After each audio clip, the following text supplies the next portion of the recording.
Hello students, very good morning. Here is Khushboo Soni.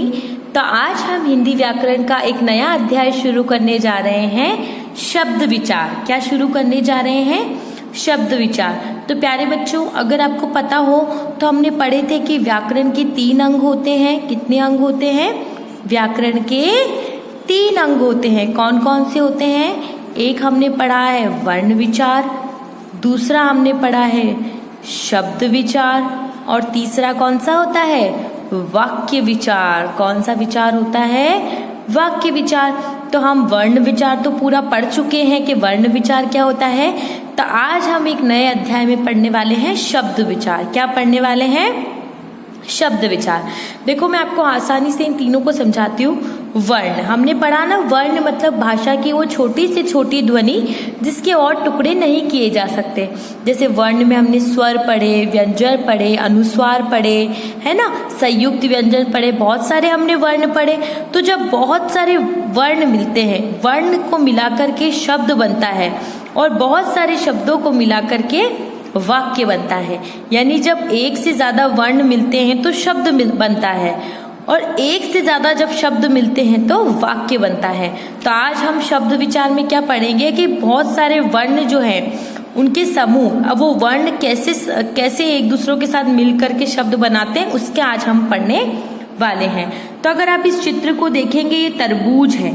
तो देखिए, इसमें त, र, ब में ऊ की मात्रा और झ, मतलब आप अगर देखेंगे आपका जो त, र, झ है ये, और ब, ये सब आपके व्यंजन है, अभी हमने पढ़े थे पहले। और ये ऊ की मात्रा स्वर है। तो देखिए, इसमें स्वर भी है और बहुत सारे व्यंजन भी है। तो मतलब ये जितने भी हमारे स्वर व्यंजन, ये सब क्या है? वर्ण है। तो बहुत सारे वर्ण मिलकर के एक शब्द बना रहे हैं। उसी तरह से चिड़िया, च में ई की मात्रा, छोटी ई की मात्रा, ड में भी छोटी ई की मात्रा, और य में आ की मात्रा। तो ये जो बड़ी छोटी और ये जो आपके या मतलब दोनों में आपके छोटी ई की मात्रा और आ की मात्रा, ये तो स्वर हो गए, और ये च और य आपके व्यंजन हो गए। और ड जो आपने अतिरिक्त वर्ण पढ़ा था, तो यहाँ पे भी बहुत सारे वर्ण जो है वो मिले हुए हैं। अगर आप देखेंगे बगीचा, तो ब, घ में बड़ी ई की मात्रा और च में आ की मात्रा। तो बड़ी ई की मात्रा, आ की मात्रा, ब, घ, च, व्यंजन और स्वर, यानी बहुत सारे वर्ण मिलके एक शब्द बना रहे हैं। यहाँ पे भी वर्ण और स्वर मतलब वर्ण मिलकर शब्द बना रहे हैं, और यहाँ पे भी वर्ण मिलकर के शब्द बना रहे हैं। तो ऊपर दिए गए चित्रों के कोई ना कोई नाम दिए हैं, ये सभी शब्द हैं। तो ये जो है ना, जैसे तरबूज, चिड़िया, बगीचा, इसे बगीचा कहते हैं, इसे चिड़िया कहते हैं, इसे तरबूज कहते हैं। तो ये जो किसी न किसी चित्र के जो नाम दिए हुए ना, इन नामों को शब्द कहते हैं। ये क्या है? शब्द है।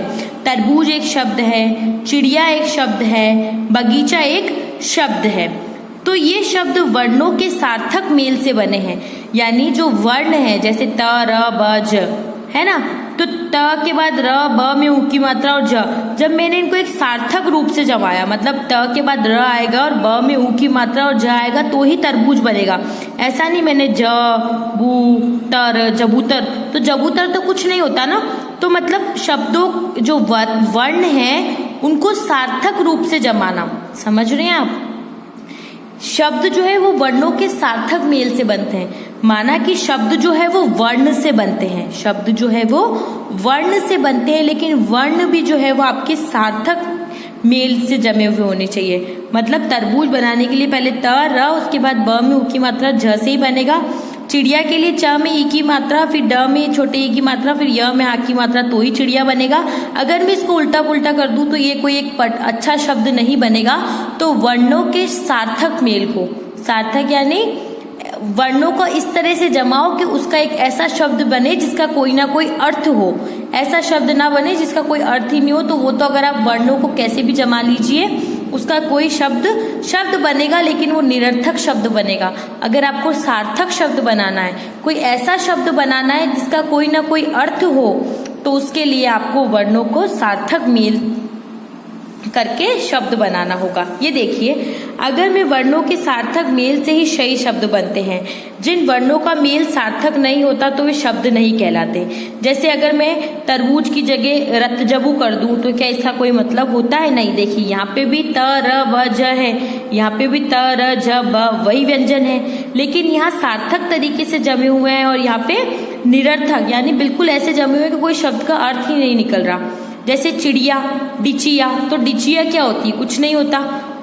बगीचा, चागीब, तो चागीब क्या होता है? कुछ नहीं। तो ये जो मैंने वर्णों को सार्थक तरीके से जमाया है, यहाँ वर्णों को सार्थक तरीके से जमाया तो एक शब्द बना। जब यहाँ वर्ण जो है वो सार्थक तरीके से नहीं जमे तो वो हमारा शब्द नहीं बनता है।